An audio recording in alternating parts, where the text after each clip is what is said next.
Hello guys welcome back to my YouTube channel. फेरि पनि तपाईँहरूलाई स्वागत छ मेरो न्यू डे न्यू मिनी भ्लगमा।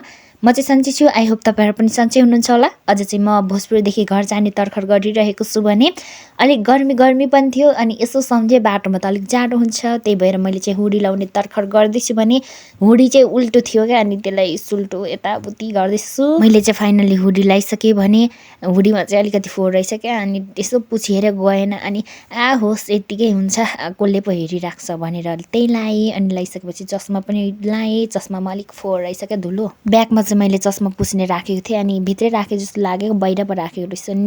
निकालेर मैले चाहिँ खोलेँ डब्बा, अनि डब्बा खोलेर पुस्न थालेँ। अनि मैले चाहिँ सरसरी छिटो पुस्न थालिसकेँ, किनकि दाइले मलाई कल गरिसक्नु भएको थियो क्या, यहाँ माथि निक्ला मन आइसके भनेर भन्नुभएको थियो। अनि मैले चाहिँ छिटो पुसेर पनि लगाइसकेपछि मैले त्यो डब्बा चाहिँ ब्यागमा राखिसकेँ। राखेर त अन्त अब तयार पनि भइसकेँ भनौँ है, यति नै हो मेरो त। अनि यति नै हो, अनि त म तयार भएँ। अब चाहिँ मेरो र दाइको यात्रा सुरु भयो भोजपुरदेखि घरसम्मको। यो चाहिँ तपाईँहरूले देख्न सक्नुहुनेछ, यो चाहिँ पानी ट्याङ्कीको तल्लो साइड हो।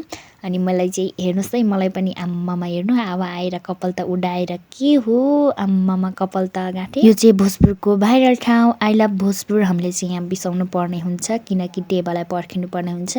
टेबा मतलब अब कुनैले देपा पनि भन्नुहुन्छ। अनि हेर्नु घामले कालो न कालो डरेर काली माथि काली।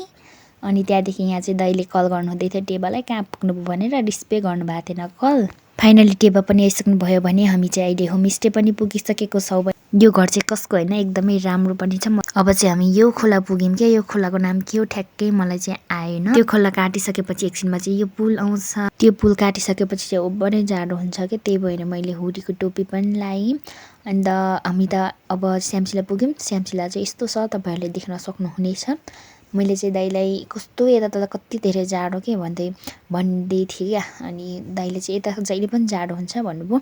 अनि हेर्नु न राम यता त दाउरा कति धेरै। दाइसँग गफ गर्दै हामी त बुद्धचोक पनि पुग्यौँ। बुद्धचोक हेर्न सक्नुहुनेछ। बुद्धचोक पछि चाहिँ हामी हिले भन्ज्याङ पुग्छौँ। हिले भन्ज्याङ चाहिँ यस्तो रहेको छ होइन। अनि त्यसपछि हामी चाहिँ अहिले ठ्याक्कै भन्नुपर्दा तिवारी भन्ज्याङको स्कुल है यो चाहिँ। अनि यो चाहिँ तल्लो साइडको मथलो साइडबाट चाहिँ उँधो जान्छ। अनि यो चाहिँ हाम्रो गाउँपालिका देख्न सक्नुहुनेछ, च्याङ्रे पौदुङमा गाउँपालिका। अनि यहाँ चाहिँ भवन बन्दैछ रहेछ भने यता उँभोपट्टि चाहिँ यस्तो छ, पोखरीमा वरिपरि बार लगाएर एकदमै राम्रो छ। तपाईँहरू घुम्न आउन सक्नुहुनेछ होइन। एकदमै घुम्नको लागि एकदम राम्रो छ क्या। यहाँ चाहिँ बुधबार पनि थियो, त्यही भएर बजार पनि लाग्छ। अनि अरू बेलाको भन्दा चाहिँ हल्का लागेको रहेछ। अनि यहाँनिर हामीले चाहिँ बिसाउनु पर्ने हुन्छ, किनकि यहाँ दाइको काम छ अरे। दाइ चाहिँ बजार जानुभयो। अनि यस्तो छ बजार हेर्न सक्नुहुनेछ। यहाँ चाहिँ अरू बेला चाहिँ धेरै लाग्थ्यो, अझै चाहिँ थोरै लागेको छ। यो चाहिँ स्कुल हो होइन। अनि यत्तिकैमा हामी फाइनली बास्तिम पनि पुग्यौँ क्या। बास्तिममा चाहिँ हेर्नु खडेरी लागेर हरियो भन्ने केही पनि छैन।